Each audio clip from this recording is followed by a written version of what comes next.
Ryan Fitzpatrick won't come anywhere close to the Pro Football Hall of Fame, nor should he. However, the quarterback will always be remembered as one of the most fun and flawed NFL players to watch in recent history. There was really nothing better than watching him sling the ball around with a complete disregard for turnovers. It was certainly more enjoyable than, say, seeing Alex Smith check the ball down 12 times a game. The NFL is a much poorer place without Fitzmagic. He could take a middling team and make them must-watch TV, and that is not easy to do. With Ryan Fitzpatrick retiring, why don't we take a look at some of the other fun and flawed NFL players to watch over the years.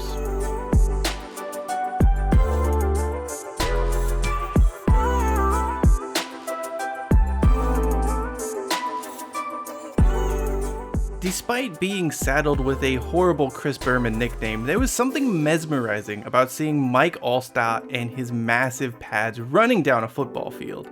Dude was seriously a tank. Now, most of the fullback's runs were of the go-nowhere short yardage variety, but man, when he got into open space, it was like watching a buffalo stampede. Defensive backs and even linebackers couldn't and really didn't want to stop him. Alstott was also a sneaky good receiver. He even led the Tampa Bay Buccaneers in receptions his rookie season, although that was also kind of due to the Bucs having a horrible group of pass catchers that year. Alstott's flaws were all physical. He wasn't tall enough to be a tight end, he wasn't fast enough to be a running back, he was just a really good football player who kind of got stuck at fullback, and yet despite that, he had a hell of a career and was one of the funnest players to watch. DeSean Jackson is a one-note player, but damn if that note isn't a sight to behold. He's the master of the 4-catch, 120 yards and a touchdown or two stat line. Of course, he only hits that a handful of times each season. The rest of the year, Jackson is either injured or disappearing, and he's also liable to do something extremely stupid both on and off the field. The joy in watching Gilbert Brown play for the Packers in the 90s had a lot to do with John Madden's constant gushing over his rotund physique. Big old 93 there, Gilbert Brown, weighs 350 pounds. Oh, you're kind to him, I think. Well, 370 pounds then. The legendary commentator could not stop talking about how big the defensive tackle was. This led the TV broadcast to focus on his play, and that was quite the eye-opener because it took a lot to move Brown. Seriously, it was insane to watch 2 and sometimes 3 offensive linemen try to contain him. Plus, Brown had that cool gravedigger celebration. Of course, his weight was also his flaw, and at one point he ballooned up to over 400 pounds. Jeff George was the football equivalent to Charlie Kelly being a wild card. It felt that with every pass, Jeff George was trying to throw the ball through his receiver. I'm not sure if he ever threw a touch pass in his entire 12-year career, but holy crap could he zip one in there. Of course, those moments were fleeting and his passes were just as likely to end up in the hands of a defender or even in the stands. Much like Fitzpatrick, George never really got a chance to play for good teams during his time in the league.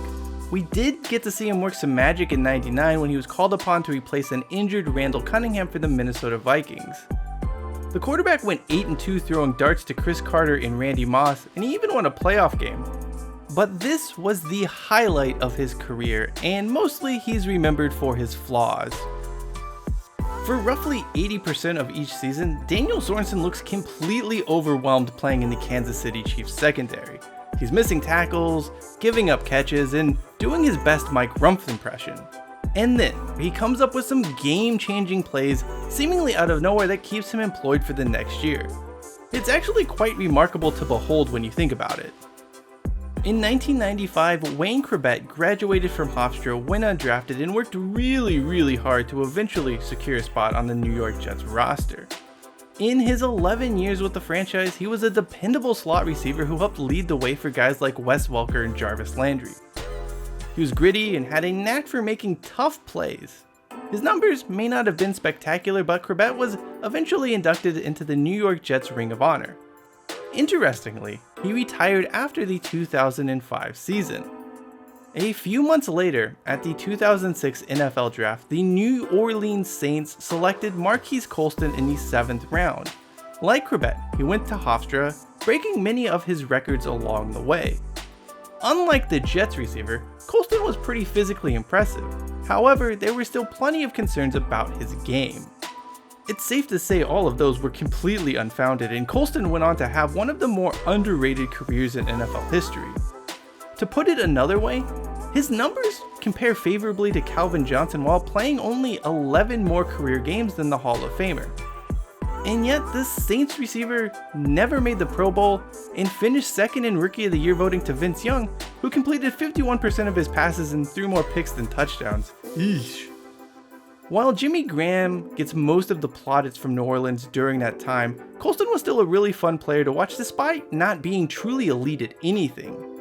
One last similarity to Chrebet, Colston was eventually inducted into the New Orleans Saints Hall of Fame after his playing days came to an end.